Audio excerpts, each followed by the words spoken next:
여호와께서 또 모세에게 말씀하여 이르시되 아론에게 말하여 이르라. 등불을 켤 때에는 7 등잔을 등잔대 앞으로 비추게 할지니라 하시매 아론이 그리하여 등불을 등잔대 앞으로 비추도록 켰으니 여호와께서 모세에게 명령하심과 같았더라. 이 등잔대의 제작법은 이러하니 곧 금을 쳐서 만든 것인데 밑판에서 그 꼭까지 쳐서 만든 것이라. 모세가 여호와께서 자기에게 보이신 양식을 따라 이 등잔대를 만들었더라. 여호와께서 모세에게 말씀하여 이르시되 이스라엘 자손 중에서 레위인을 데려다가 정결하게 하라. 너는 이같이 하여 그들을 정결하게 하되 곧 속죄의 물을 그들에게 뿌리고 그들에게 그들의 전신을 삭도로 밀게 하고 그 의복을 빨게 하여 몸을 정결하게 하고 또 그들에게 수송아지 한 마리를 번제물로 기름 섞은 고운 가루를 그 소제물로 가져오게 하고 그 외에 너는 또 수송아지 한 마리를 속죄 제물로 가져오고 레위인을 회막 앞에 나오게 하고 이스라엘 자손의 온 회중을 모으고 레위인을 여호와 앞에 나오게 하고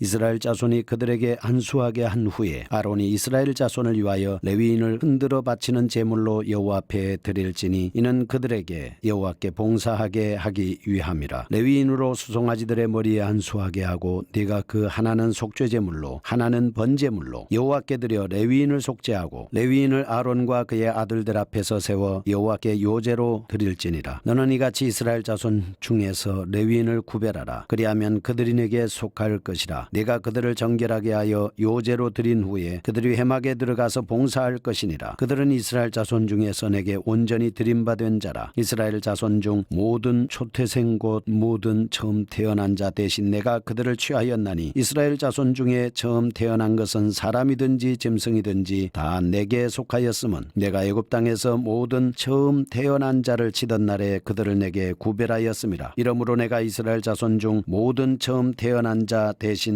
레위인을 취하였느니라. 내가 이스라엘 자손 중에서 레위인을 취하여 그들을 아론과 그의 아들들에게 주어 그들로 회막에서 이스라엘 자손을 대신하여 봉사하게 하며 또 이스라엘 자손을 위하여 속죄하게 하였나니 이는 이스라엘 자손이 성소에 가까이 할 때에 그들 중에 재앙이 없게 하려 하였음이니라. 모세와 아론과 이스라엘 자손의 온 회중이 여호와께서 레위인에 대하여 모세에게 명령하신 것을 다 따라 레위인에게 행하였으되 곧 이스라엘 자손이 그와 같이 그들에게 행하였더라. 레위인이 이에 죄에서 스스로 깨끗하게 하고 그들의 옷을 빨매 아론이 그들을 여호와 앞에 요제로 드리고 그가 또 그들을 위하여 속죄하여 정결하게 한 후에 레위인이 회막에 들어가서 아론과 그의 아들들 앞에서 봉사하니라. 여호와께서 레위인의 일에 대하여 모세에게 명령하신 것을 따라 그와 같이 그들에게 행하였더라. 여호와께서 또 모세에게 말씀하여 이르시되 레위인은 이같이 할지니 곧 25세 이상으로는 회막에 들어가서 복무하고 봉사할 것이요 50세부터는 그 일을 쉬어 봉사하지 아니할 것이니 그의 형제와 함께 회막에서 돕는 직무를 지킬 것이요 일하지 아니할 것이라. 너는 레위인의 직무에 대하여 이같이 할지니라. 민수기 9장. 애굽 땅에서 나온 다음에 첫째 달에 여호와께서 시내 광야에서 모세에게 말씀하여 이르시되 이스라엘 자손에게 유월절을 그 정한 기일에 지키게 하라. 그 정한 기일 곧 이달 14째 날 해질 때에 너희는 그것을 지키되 그 모든 율례와 그 모든 규례대로 지킬지니라. 모세가 이스라엘 자손에게 명령하여 유월절을 지키라 하매 그들이 첫째 달 14째 날 해질 때에 시내 광야에서 유월절을 지켰으되 이스라엘 자손이 여호와께서 모세에게 명령하신 것을 다 따라 행하였더라. 그때에 사람의 시체로 말미암아 부정하게 되어서 유월절을 지킬 수 없는 사람들이 있었는데 그들이 그날에 모세와 아론 앞에 이르러 그에게 이르되 우리가 사람의 시체로 말미암아 부정하게 되었거니와 우리를 금지하여 이스라엘 자손과 함께 정한 기일에 여호와께 헌물을 드리지 못하게 하심은 어찌함이니이까. 모세가 그들에게 이르되 기다리라. 여호와께서 너희에게 대하여 어떻게 명령하시는지 내가 들으리라. 여호와께서 모세에게 말씀하여 이르시되 이스라엘 자손에게 말하여 이르라. 너희나 너희 후손 중에 시체로 말미암아 부정하게 되든지 먼 여행 중에 있다 할지라도 다 여호와 앞에 마땅히 유월절을 지키되 둘째 달 14째 날 해질 때에 그것을 지켜서 어린 양의 무교병과 쓴나물을 아울러 먹을 것이요 아침까지 그것을 조금도 남겨두지 말며 그 뼈를 하나도 꺾지 말아서 유월절 모든 율례대로 지킬 것이니라. 그러나 사람이 정결하기도 하고 여행 중에도 있지 아니하면서 유월절을 지키지 아니하는 자는 그 백성 중에서 끊어지리니 이런 사람은 그 정한 기일에 여호와께 헌물을 드리지 아니하였은즉 그의 죄를 담당할지며 만일 타국인이 너희 중에 거류하여 여호와 앞에 유월절을 지키고자 하면 유월절 율례대로 그 규례를 따라서 행할지니 거류민에게나 본토인에게나 그 율례는 동일할 것이니라. 성막을 세운 날에 구름이 성막 증거에 성막을 덮고 저녁이 되면 성막 위에 불 모양 같은 것이 나타나서 아침까지 이르렀으되 항상 그러하여 낮에는 구름이 그것을 덮고 밤이면 불 모양이 있었는데 구름이 성막에서 떠오르는 때에는 이스라엘 자손이 곧 행진하여고 구름이 머무르는 곳에 이스라엘 자손이 진을 쳤으니 이스라엘 자손이 여호와의 명령을 따라 행진하였고 여호와의 명령을 따라 진을 쳤으며 구름이 성막 위에 머무는 동안에는 그들이 진영에 머물렀고 구름이 성막 위에 머무는 날이 오랠 때에는 이스라엘 자손이 여호와의 명령을 지켜 행진하지 아니하였으며 혹시 구름이 성막 위에 머무는 날이 적을 때에도 그들이 다만 여호와의 명령을 따라 진영에 머물고 여호와의 명령을 따라 행진하였으며 혹시 구름이 저녁부터 아침까지 있다가 아침에 그 구름이 떠오를 때에는 그들이 행진하였고 구름이 밤낮 있다가 떠오르면 곧 행진하였으며 이틀이든지 한 달이든지 1년이든지 구름이 성막 위에 머물러 있을 동안에는 이스라엘 자손이 진영에 머물르고 행진하지 아니하다가 떠오르면 행진하였으니 곧 그들이 여호와의 명령을 따라 진을 치며 여호와의 명령을 따라 행진하고 또 모세를 통하여 이르신 여호와의 명령을 따라 여호와의 직임을 지켰더라. 아멘. 민수기 8장입니다. 레위 지파의 성결과 직무에 대해서 그리고 위임에 대해서 말씀하고 있습니다. 7 등잔을 등잔대 앞으로 비추게 했습니다. 등불을 등잔대 앞으로 비추도록 켰으나 여호와께서 모세에게 명령하신 대로 하였다 말씀하고 있습니다. 등잔대의 제작법은 금을 쳐서 만들고 밑판에서 꽃까지 쳐서 만든 것입니다. 여호와께서 보이신 식양대로 하였습니다. 등잔불을 밝히는 것은 제사를 위해서 필수적인 요소였습니다. 제사장이 직무를 수행하는 데 있어서 성소 안에는 필수적인 것입니다. 등불의 의미는 빛이 어두움을 밝히듯이 죄로 어두워진 이 세상을 밝은 빛으로 인도할 수 있는 분은 하나님이시다라고 하는 것을 가르쳐 줍니다. 예수님께서는 빛으로 세상에 오셨습니다. 우리는 나가서 빛을 전파하는 삶을 살아야 된다라고 말씀을 합니다. 성도는 빛의 자녀답게 어두움의 일을 벗고 빛을 갑오의 쇠를 입어야 된다라고 말씀을 합니다. 그래서 빛의 열매는 모든 착함과 의로움과 진실함에 있다 이렇게 말씀을 하시고 있습니다. 5절부터 나오는 레위인의 정결 예식에 관한 말씀이 나타나고 있습니다. 레위인은 하나님의 성막을 위한 봉사자로 세운 지파로 선택된 사람들입니다. 정결 예식법을 보겠습니다. 레위 사람들이 대상입니다. 속죄의 물을 그들에게 뿌리고 전신을 사도로 밀게 하고 의복을 빨게 하고 몸을 정결하게 했습니다. 수송아지 한 마리를 번제물로 고운 가루를 그 소제물로 수송아지 한 마리를 속죄제물로 가져오게 하고 레위인을 해마가 여호와 앞에 나오게 했습니다. 이스라엘 자손을 안수한 후에 이스라엘 자손을 위하여 흔들어 바치는 제물로 여호와 앞에 드렸습니다. 그들이 여호와 앞에 봉사하기 위함이었습니다. 아론이 이스라엘 자손을 위해서 레위인을 흔들어 바치는 제물로 여호와 앞에 드릴지니 이는 그들에게 여호와께 봉사하게 하기 위함이었다 이렇게 말씀을 합니다. 12절에 보면 레위인으로 수송아지들의 머리에 안수하게 했습니다. 그리고 하나는 속죄제물로 하나는 번제물로 여호와께 드려서 레위인을 죄를 속했습니다. 이렇게 레위인을 아론과 그의 아들들 앞에 세워서 여호와께 요제로 하나님 앞에 드렸습니다. 14절부터 나오는 레위인의 선택적인 근거와 목적이 있습니다. 이스라엘 자손 중에서 레위인을 구별하라 그리하면 그들이 내게 속할 것이다 말씀을 합니다. 그리고 그들을 정결하게 해서 요제로 드려다 이렇게 말씀을 합니다. 왜냐하면 회막에 들어가서 봉사하게 하도록 하기 위해서 그랬습니다. 16절 말씀에는 이스라엘 자손 중에서 내게 온전히 들이반된 자 레위인입니다. 이스라엘 자손 중에서 모든 초태생 곧 모든 처음 태어난 자 대신에 내가 그들을 취했다. 레위인을 취했다 이렇게 말씀을 합니다. 이스라엘 자손 중에 처음 태어난 것은 사람이든지 짐승이든지 다 내게 속하였으면 내가 애굽 땅에서 모든 처음 태어난 자를 치던 날에 그들을 내게 구별하였다 이렇게 말씀을 하고 있습니다. 이스라엘 자손 중에서 모든 처음 태어난 자 대신 레위인을 취한 겁니다. 이렇게 레위인을 취해서 회막에서 이스라엘 자손을 대신해서 봉사하게 하도록 그렇게 한 것입니다. 이스라엘 자손을 위해서도 속죄하게 했습니다. 이스라엘 자손이 성소에 가까이 할 때 그들 중에 재앙이 없게 하려고 우리의 죄를 대신해서 담당하시고 사해주는 역할을 했습니다. 우리 예수님의 십자가 사역을 볼 수가 있는 것이죠. 그러면 9장으로 넘어가 보겠습니다. 유월절 기념 명령 및 불과 구름 기둥에 대한 말씀을 하고 있습니다. 두 번째 유월절은 하나님이 이스라엘 백성들에게 자유를 주신 날을 기념하는 유월절 이스라엘의 경축일입니다. 이날 이스라엘 백성들은 하나님의 인도하심을 따라서 애굽에서 탈출하던 상황을 그대로 재현하기 위해서 어린 양을 잡고 무교병과 쓴나물을 아울러 먹었습니다. 두 번째 유월절을 보내는 이스라엘 백성들에게는 다시 한번 하나님의 구원 역사에 대한 감격이 솟구쳐나지 않았겠습니까? 그래서 우리가 1절에서 5절까지 나오는 6월절의 시행 명령과 순종에 대해서 보겠습니다. 애굽에서 나온 지 1년이 지났습니다. 실제적으로 이 본문은 두 번째 6월절을 지키기 위한 규례입니다. 하나님께서 하나님의 거룩한 백성 제사장 나라가 되는 꿈을 꾸게 하신 것이죠. 6월절을 정한 기일에 지키게 하라 하셔서 이달 14째 날 해질 때 그것을 지키도록 했습니다. 그리고 난 다음에 6월절을 지키지 못한 사람들을 위한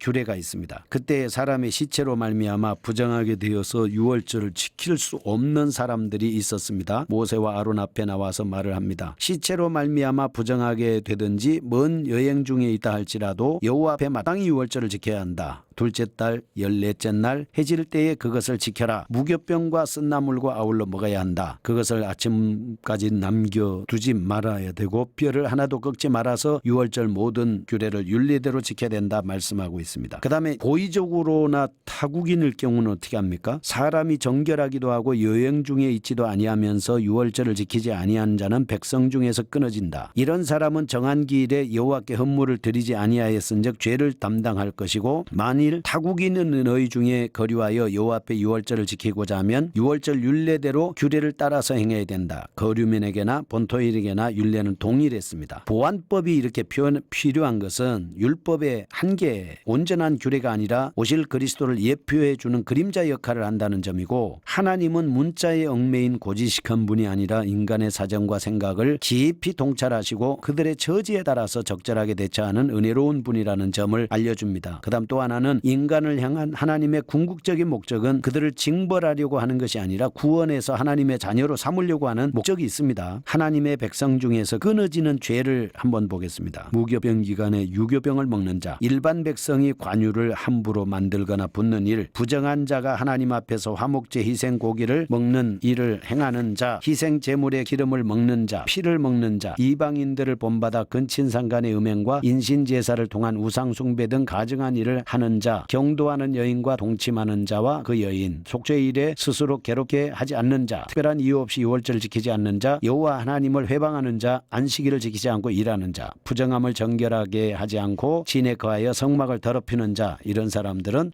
죽임을 당했습니다. 마지막으로 구름기둥과 불기둥에 대해서 보겠습니다. 구름기둥과 불기둥은 하나님의 임재의 상징입니다. 하나님께서 시내산에서 이렇게 자신을 나타내셨습니다. 성막을 세운 날에 구름이 성막과 증거의 성막을 덮었습니다. 저녁이 되면 성막 위에 불 모양 같은 것이 나타나서 아침까지 있었고 항상 그러하여 낮에는 구름이 그것을 덮었고 밤이면 불 모양이 있었습니다. 구름이 성막에서 떠오르는 때에는 이스라엘 자손이 행진했습니다. 머물면 이스라엘 자손이 진을 쳤습니다. 이스라엘 자손이 여호와의 명령을 따라 행진하고 여호와의 명령을 따라 진을 쳤으며 구름이 성막 위에 머무는 동안에는 그들이 진영에 머물렀습니다. 구름이 성막 위에 머무는 날이 오릴 때에는 이스라엘 자손이 여호와의 명령을 지켜 행하지 않았습니다. 구름이 성막 위에 머무는 날이 적을 때에도 그들이 다만 여호와의 명령을 따라 진영에 머물고 여호와의 명령을 따라 행진을 했습니다. 혹시 구름이 저녁부터 아침까지 있다가 아침에 구름이 떠오를 때는 그들이 행진했습니다. 구름이 밤낮 있다가 떠오르면 곧 행진했습니다. 이틀이든지 한 달이든지 1년이든지 구름이 성막 위에 머물러 있을 동안에는 이스라엘 자손이 진영에 머물고 행진하지 아니하다가 떠오르면 행진했습니다. 곧 그들이 여호와의 명령을 따라 진을 치고 명령을 따라 행진하고 또 모세를 통하여 이르신 여호와의 명령을 따라 지킴을 지켰습니다. 그들은 오직 하나님의 명령을 따라 실천했습니다. 거룩하신 하나님 아버지, 하나님의 명령에 순종하는 삶을 살게 하여 주옵소서. 예수님의 이름으로 기도합니다. 아멘.